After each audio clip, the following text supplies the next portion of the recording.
Muy buenas queridos amigos, bienvenidos a La Cuarentena. La Iglesia te oxigena. Este espacio de la Fundación ayuda a la iglesia que sufre, con el cual queremos estar cerca de ustedes, acompañarlos y compartir con otras personas, que estos medios de comunicación sean como ventanas que nos abran para el intercambio con diversas personas de nuestra vida de la iglesia o en general, y que nos inspiren, que nos ayuden a vivir este tiempo de una manera nueva. Hoy tenemos un invitado muy especial, nada menos que Monseñor Luis Manuel Alí Herrera, obispo auxiliar de Bogotá. Él nos va a contar cómo está viviendo la cuarentena, nos va a contar algunas ideas, nos va a proponer cosas para vivirla mejor nosotros, y también nos va a hablar de este reciente acontecimiento que ha sucedido aquí en Bogotá, que es el nombramiento del nuevo arzobispo de la ciudad, y, y esta circunstancia que rodea este nombramiento del Papa Francisco. Pues que bueno, vamos pues entonces a estar con él. Sin más, los dejo con Monseñor Luis Manuel Alí aquí en La Cuarentena.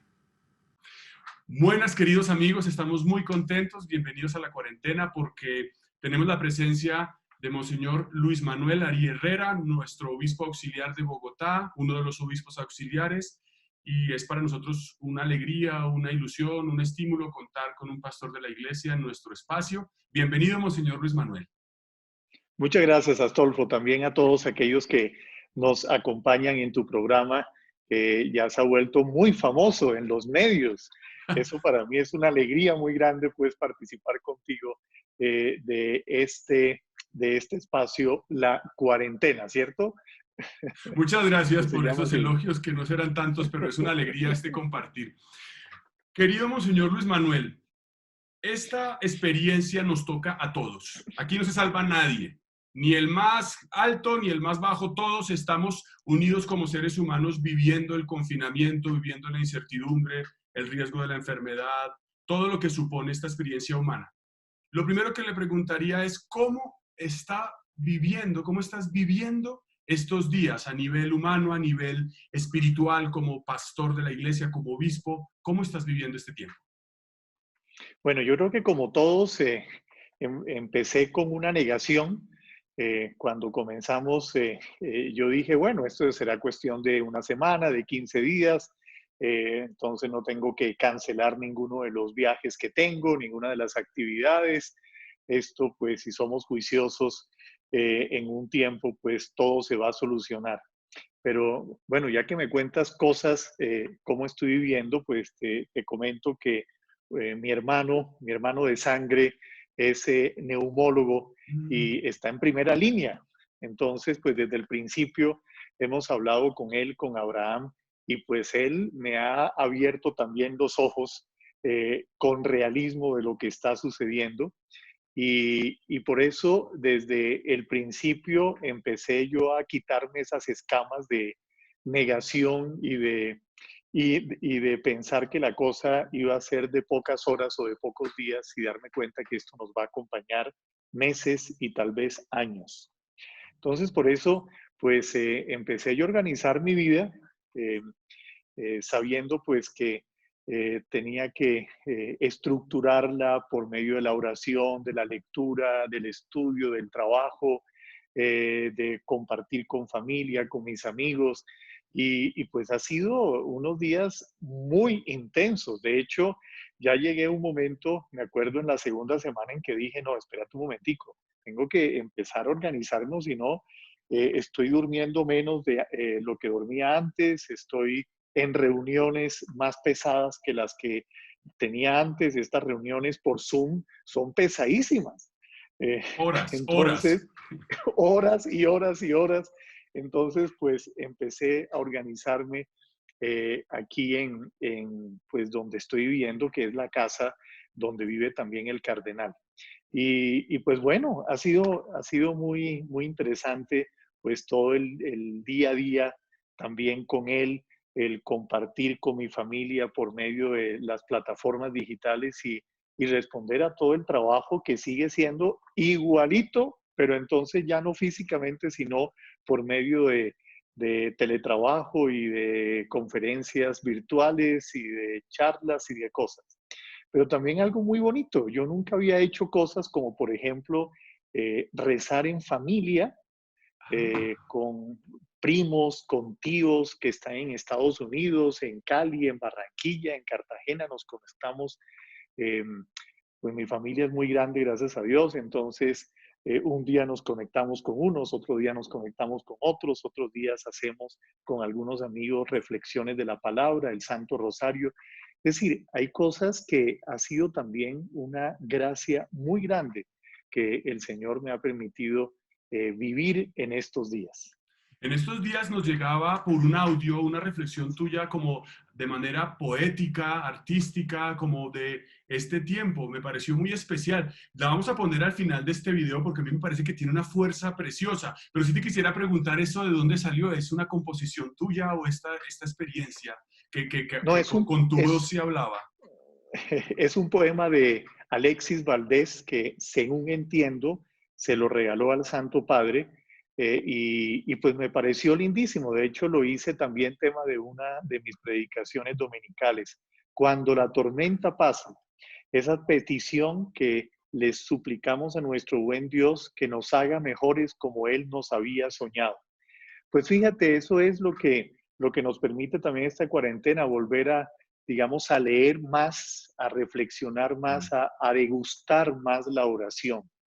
Pues, eh, bueno, tú lo sabes, nosotros tenemos un ritmo de oración diario, cotidiano, en la mañana, mediodía, por la tarde, pero este tiempo de cuaresma me ha ayudado como a masticar la oración. Bien lo sabes, Astolfo, que en nuestra vida sacerdotal pues oramos por la mañana, por la tarde, por la noche, pero a veces, o yo lo reconozco, eh, Vamos de no, afán.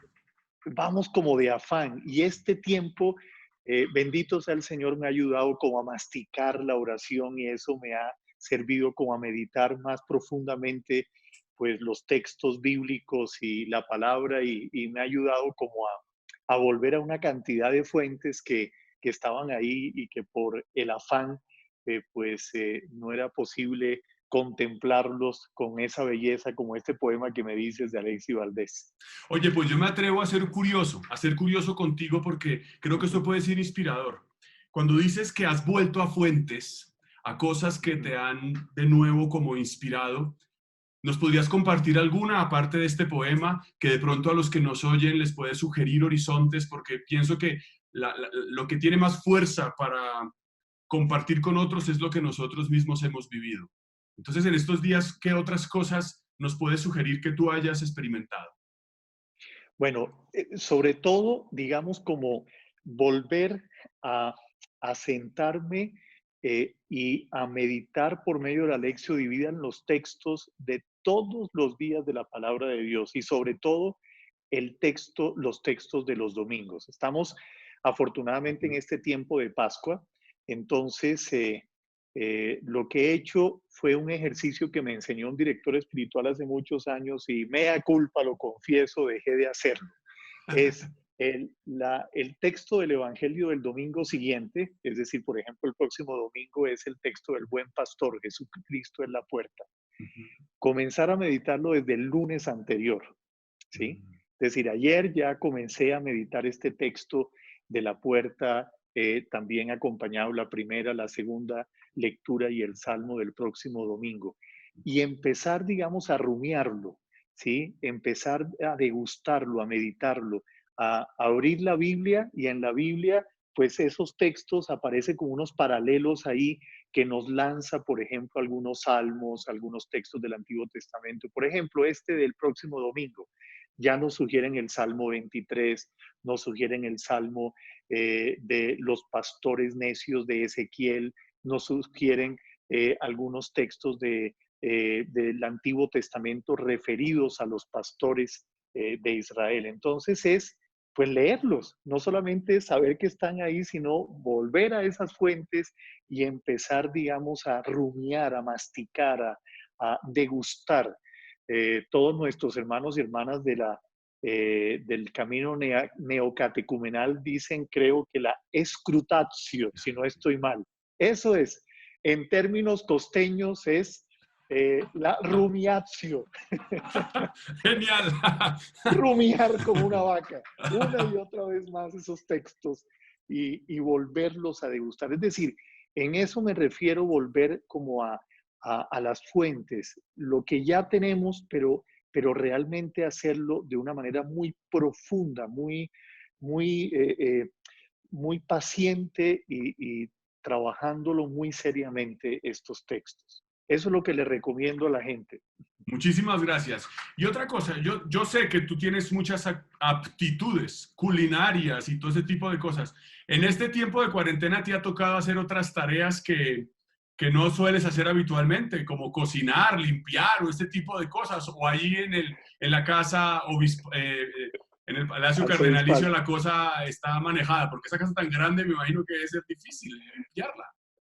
Bueno, tenemos la fortuna que nos está acompañando Nubia. Nubia es la señora que nos ayuda y junto con Kelly también estamos aquí viviendo pues en comunidad con el cardenal, con su hermana María Luz, con Nubia, con Kelly, con el padre Ricardo, que es el canciller y mi persona. Es decir, somos una comunidad de 6 personas.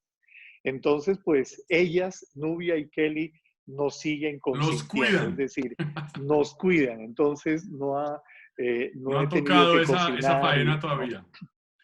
no. Mira, Pero sí he aprovechado el tiempo, digamos, como para arreglar más la habitación, para botar algunas cosas, para limpiar los libros y cosas.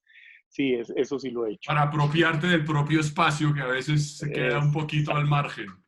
exactamente, sí, Hay señor. mucha gente, Monseñor Luis Manuel, experimentando en su casa, que pasan los días, pasan las semanas.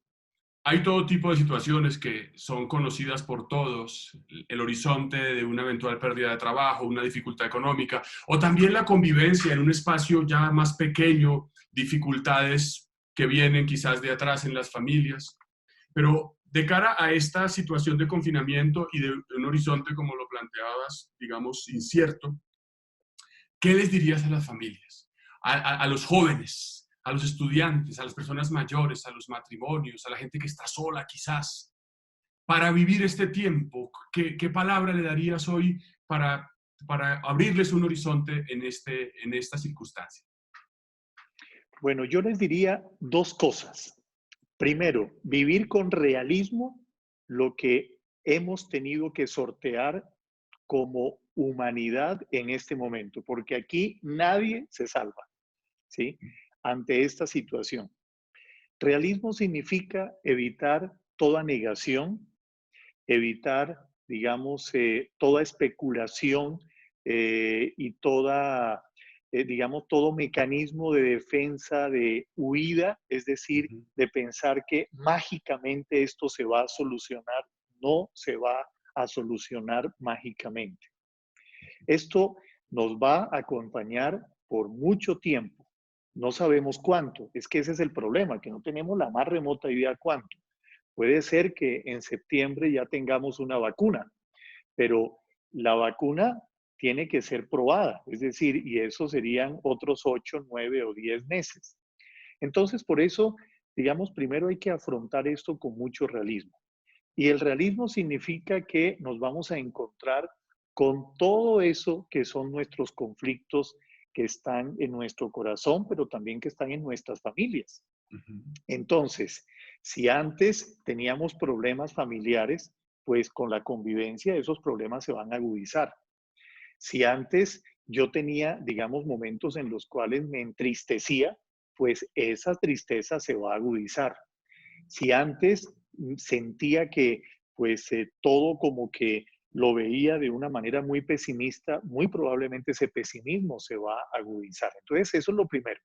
Y lo segundo, de la mano del Señor, ver esto con esperanza. Romanos, el texto de Romanos 8 nos dice, si no mal no recuerdo, Romanos 8:28, todo lo permite el Señor para nuestro bien. Entonces, si todo lo permite el Señor para nuestro bien, debemos evitar 2 actitudes espirituales que son tóxicas. Primero, pensar que esto es un castigo de Dios. Pero segundo, pensar que mi Dios tiene una varita mágica que va entonces a desaparecer todo por arte de magia. Ni lo uno ni lo otro. El Señor todo lo permite para nuestro bien y tenemos que confiar plenamente en Él.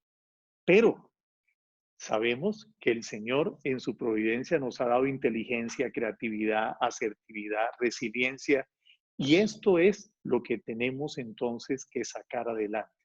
Es decir, que ante tantos problemas que van a haber o que ya están, ahora más que nunca, toda esa maquinaria espiritual que tenemos nosotros y que tal vez estaba ahí escondida, tenemos que volverla a repotencializar. Estamos en un momento de crisis, pero es en las crisis donde cada vez más se manifiesta esos anticuerpos espirituales que cada uno de nosotros tenemos y que el Señor nos ha dado la gracia de tenerlos y de potencializarlos. Hay una frase que se le atribuye a San Ignacio de Loyola, aunque muchos amigos jesuitas dicen que eso es pura carreta, que no es de San Ignacio, pero a mí me fascina. Una oración de la tradición ignaciana. Señor, todo lo hago como si todo dependiera de mí, todo lo espero como si todo dependiera de ti. Esa es la actitud. Pa'lante como si todo dependiera de mí. Y segundo, esperando plenamente, sabiendo que nos abrazamos en la gracia del Señor. Y por eso, pues son dos puntos, pero que no son posibles realizarlos sin disciplina. Ahora más que nunca tenemos necesidad de una disciplina personal en la manera como organizamos el día, como hacemos una agenda muy estricta. Yo recomiendo eso vivamente. Es decir, antes de acostarnos, hagamos una agenda de lo que vamos a hacer el próximo día. Me voy a levantar a las 6 de la mañana, a las 6:30 estoy orando, a las 7:30, 8 estoy haciendo el desayuno, a las 8:30 estoy haciendo esto, etcétera. Es decir, hacer una disciplina muy estricta de todos los días. Y también los cortes, es decir, si estuviste juicioso de lunes a viernes, el sábado date un descanso, ¿sí? Ve una Equilibrio, película, mente un sana, porque equilibrio, sí, exactamente, sí. claro. El ejercicio físico también es muy importante, la misma dieta que estamos haciendo, etcétera, etcétera. Es decir, esto lo podemos lograr, pero es toda una disciplina también personal que tenemos que pedirle al Señor. Santificar el tiempo, como decía San Benito de Murcia, es la ascesis del tiempo.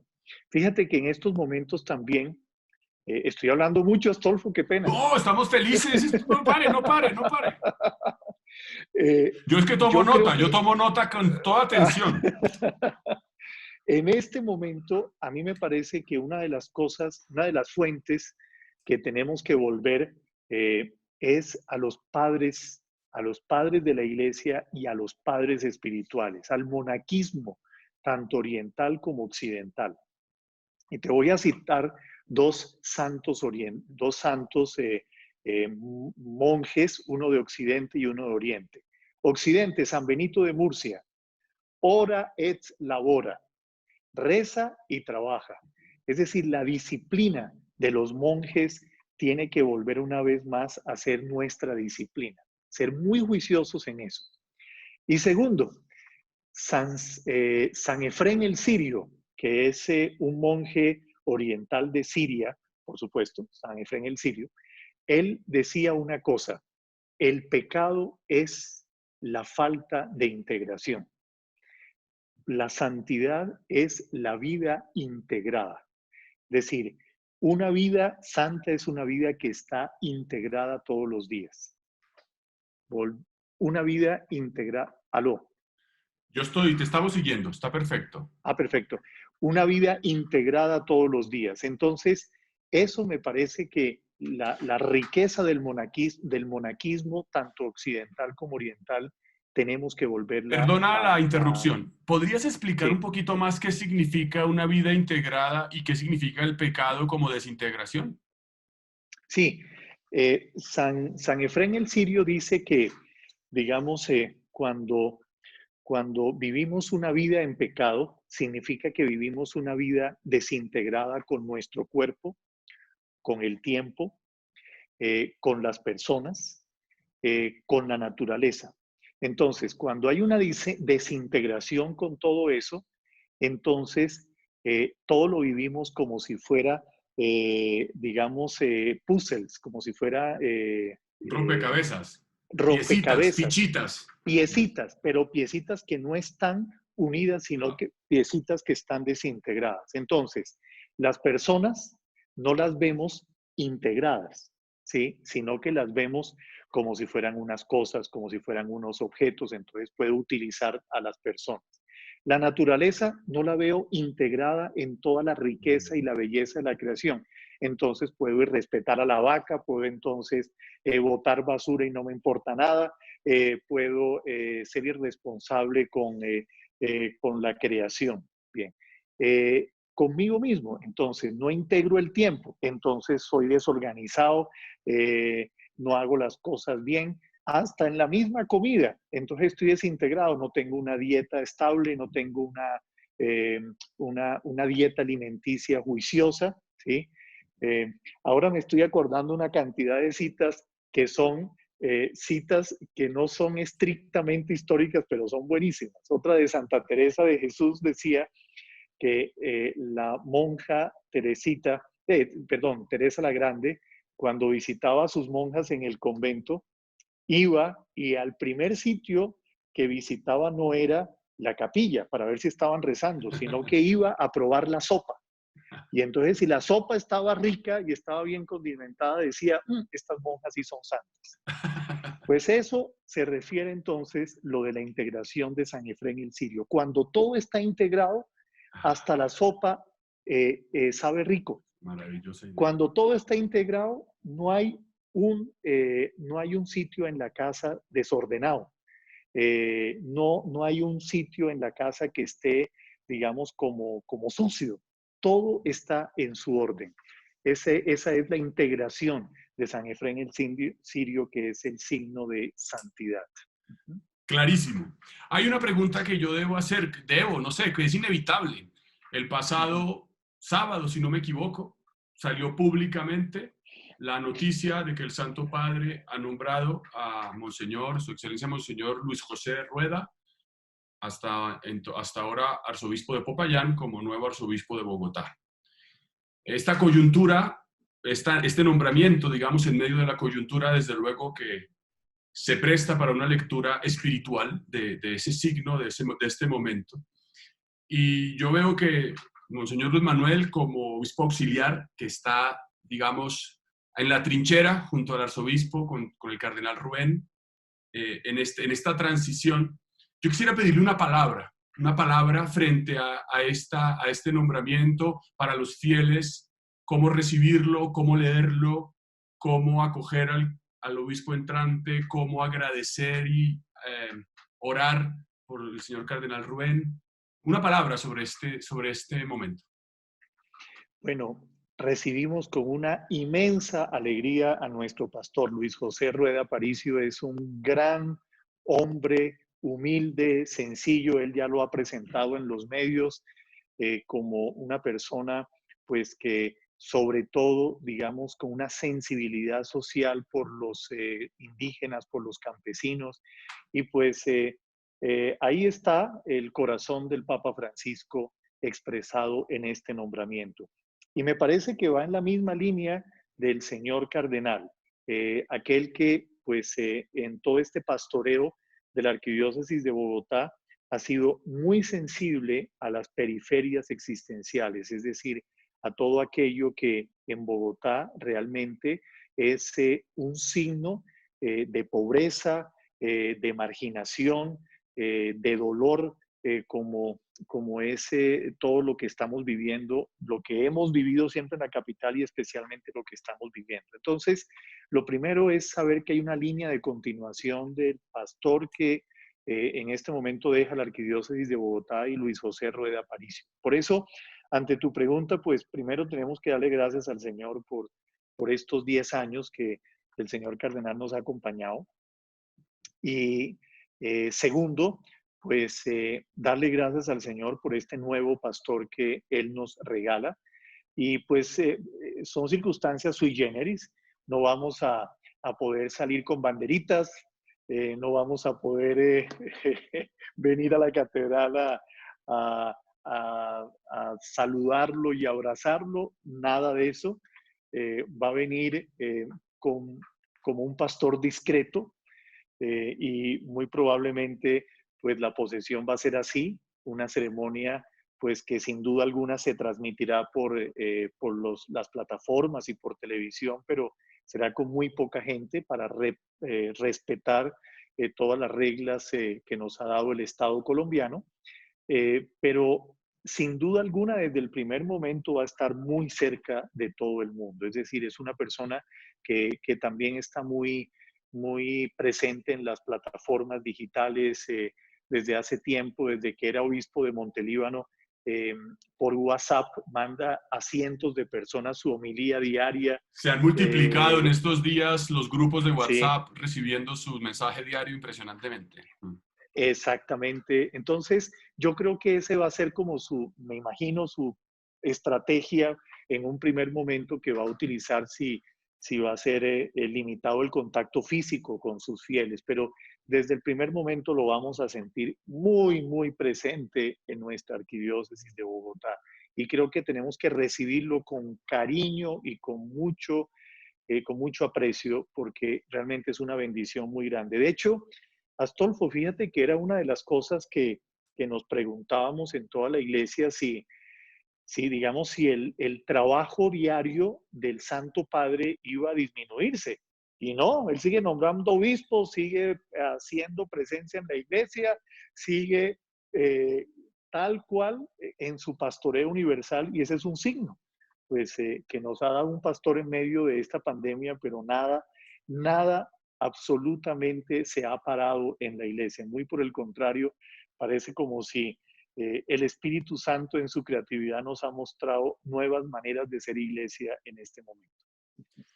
Muchas gracias. Y finalmente, no me resisto a hacer una pregunta, porque detrás de tu rostro, digamos, hay un cuadro precioso allí en la Ah, pared sí, que, si no me equivoco, es Nuestra Señora de la Peña, ¿verdad? Ahí así se es, sí, ve señor. la roca del Sí, centro oriente bogotano, la Virgen María, la Sagrada Familia.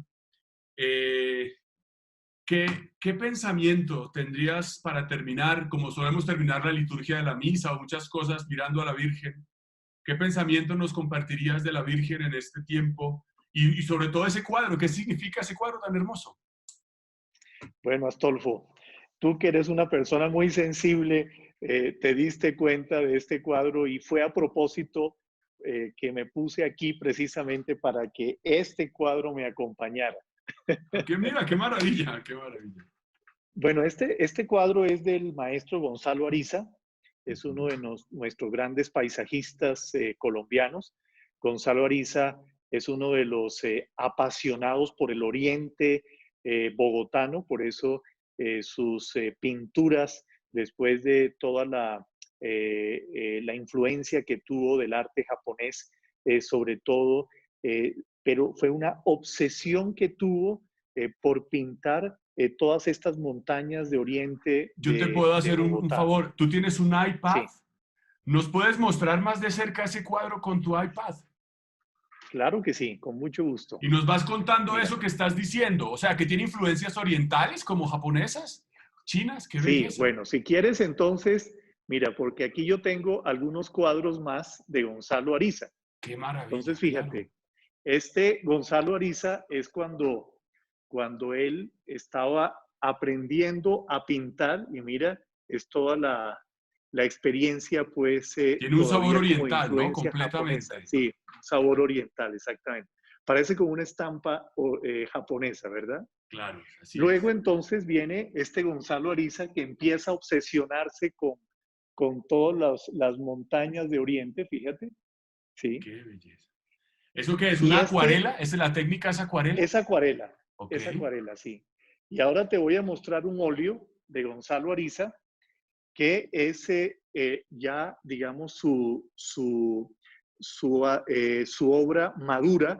Esto es una belleza, es como si fuera un zoom de la obra que te acabo de mostrar, de todas las montañas del oriente bogotano, con sus nubes. Es algo Precioso. preciosísimo.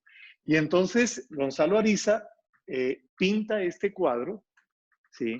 Que es precisamente las montañas tutelares, y allá, no sé si te das cuenta, allá está la aparición de la peña. Así No es, sé si la así ves, es. Sí, ¿sí? claro, se ve un O sea, ángel el con la Cristo, custodia, la Virgen con el niño exacto, pero, a y ver un San José, momentico, otro, ahí está San José a su derecha, derecha de la mira, Virgen. o sea, aquí, en esta montaña, es la Sí. aparición de la Virgen, Ah, ¿sí? ok, ok, Y, perfecto. sí, o sea, en esta montaña, Sí, la ¿ya? vemos muy bien. Ven. Y luego entonces está, digamos, la aparición de la Virgen de la Peña, ¿verdad? La Así Virgen es. de la Peña que, pues, como sabemos, está en el santuario de la Peña, y una copia está en la parroquia de San Diego, una copia exacta de la Virgen de la Peña. Entonces, creo que en este momento que estamos viviendo, Astolfo, y todos los que nos están escuchando, tenemos que recordar que nuestra advocación tutelar en Bogotá es Nuestra Señora de la Peña. O sea, nosotros tenemos dos advocaciones tutelares, una cristológica y otra mariológica. La cristológica es, pues, el Señor de Monserrate, que está en la montaña de Monserrate. Y la otra es esta, Nuestra Señora de la Peña. Y a ella tenemos que consagrarnos, a ella tenemos que pedirle la intercesión. Ella nos está mirando precisamente desde esta bellísima montaña, desde estas montañas tutelares, y está acompañándonos, intercediendo por nosotros. Bogotá ha vivido situaciones muy dramáticas en su historia. Eh, yo te recuerdo solo que hubo un terremoto aquí en el siglo XIX, pues que prácticamente destruyó toda la ciudad de Bogotá. Y los bogotanos se consagraron a Nuestra Señora de la Peña. Sí, los próceres de nuestra patria, entre ellos Simón Bolívar, allá subió a Nuestra Señora de la Peña y arrodillado le consagró toda su gesta libertadora. Y nosotros como sacerdotes de la Arquidiócesis de Bogotá, teníamos tristemente, digo, teníamos una tradición que tenemos que volverla a recuperar. Allá en Nuestra Señora de la Peña, la imagen tiene un corazón de plata. ¿Te has dado cuenta? Un corazón de plata. Pues debo decir, Y en debo ese, ser sincero que no, me estás ilustrando. y en ese corazón de plata, nosotros cuando nos ordenamos sacerdotes, mi persona hace 27 años, la primera misa que celebrábamos era allá. Íbamos todos los neopresbíteros y celebrábamos la misa. Y cada uno llevábamos nuestro nombre en un papelito Oh, qué y bello. se lo poníamos al corazón de Nuestra Señora de la Peña. Yo les invito a todos los que nos están escuchando que simbólicamente escriban en un papelito sus nombres, el nombre de la familia, y se lo entreguen a Nuestra Señora de la Peña para que ella siga siendo nuestra madre tutelar de toda la ciudad de Bogotá. No, absolutamente precioso. Y creo que vamos a trabajar de nuevo por Ujú. difundir esta devoción a Sí, Nuestra Señora de la Peña y recuperamos, debe haber una oración particular. sí, sabes que sí, toca recuperarla, sí. Y es que es una de las tradiciones espirituales que hemos perdido, Astolfo, porque recuérdate que en San Diego estaba el famoso padre Almanza, Claro. que es siervo de Dios en este momento. Y el padre Almanza era un gran confesor y era famosísimo pues por las filas de personas que se iban a confesar. Y era un signo de lo importante que llegó a ser esta advocación para los bogotanos. Y creo que es bueno también recuperar esas gestos, esos signos de espiritualidad que nosotros tenemos en nuestra arquidiócesis de Bogotá. Uh-huh. Pues esto resulta muy iluminador. Querido Monseñor Luis Manuel, gracias por abrirnos las puertas de su casa, gracias por compartirnos lo que hay en el corazón, la experiencia y estas luces frente a la circunstancia, a la transición en la arquidiócesis y frente a la vida cotidiana. De verdad que nos ilustra muchísimo y seguro nos hace muchísimo bien. Muchas gracias por estar en la cuarentena con nosotros. Con todo cariño, Astolfo, nos unimos en oración. ¿Nos puede terminar dando la bendición? Claro que sí. Gracias. El Señor esté con ustedes. Y con tu espíritu. Y la bendición de Dios Todopoderoso, Padre, Hijo y Espíritu Santo, descienda sobre cada uno de ustedes, todos los que nos acompañan en este momento, para cada uno de los miembros de su familia y especialmente cada una de las personas que tienen más necesidad de la bendición del Señor. Amén. Amén. Muchas gracias. Hasta luego. Chao, chao. Gracias. Bien, y después de haber visto la entrevista de Monseñor Luis Manuel, encontramos muchísimas cosas. Yo veo estas enseñanzas al inicio, ¿no? Vivir con realismo, pero a la vez con esperanza. La disciplina personal, la importancia de santificar el tiempo, la enseñanza de los padres de la Iglesia, del monaquismo de Oriente y de Occidente, esa idea de San Efrén el Sirio. La santidad es la integración y el pecado es la falta de integración. Yo tomé mucha nota, ¿verdad? Cosas muy especiales. La gratitud al señor Cardenal Rubén Salazar por este tiempo de servicio y la bienvenida a Monseñor Luis José Rueda en su llegada. Pues bien, y finalmente, pues obviamente esta advocación de Nuestra Señora de la Peña, que también nos inspira tanto y nos ayuda. Yo me quedo muy contento de haber entrevistado a nuestro obispo auxiliar y también los dejo ahora mismo con este audio en el cual nos compartía el poema tan especial de este autor, cuyo nombre no recuerdo en este momento, no tomé nota, pero que también nos ayuda muchísimo en este tiempo. Dios los bendiga, nos vemos en el próximo episodio de La Cuarentena. Cuando la tormenta pase y se amansen los caminos, y seamos sobrevivientes de un naufragio colectivo, con el corazón lloroso y el destino bendecido, nos sentiremos dichosos tan solo por estar vivos. Y le daremos un abrazo al primer desconocido y alabaremos la suerte de conservar un amigo. Y entonces recordaremos todo aquello que perdimos y de una vez aprenderemos todo lo que no aprendimos. Ya no tendremos envidia, pues todos habrán sufrido. Ya no tendremos desidia, seremos más compasivos. Valdrá más lo que es de todos que lo jamás conseguido. Seremos más generosos y mucho más comprometidos. Entenderemos lo frágil que significa estar vivos. Sudaremos empatía por quien está y quien se ha ido.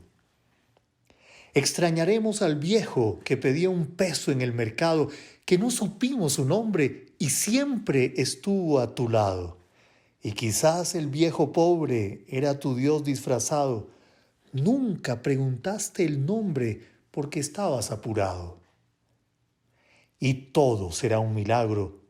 Y todo será un legado, y se respetará la vida que hemos ganado.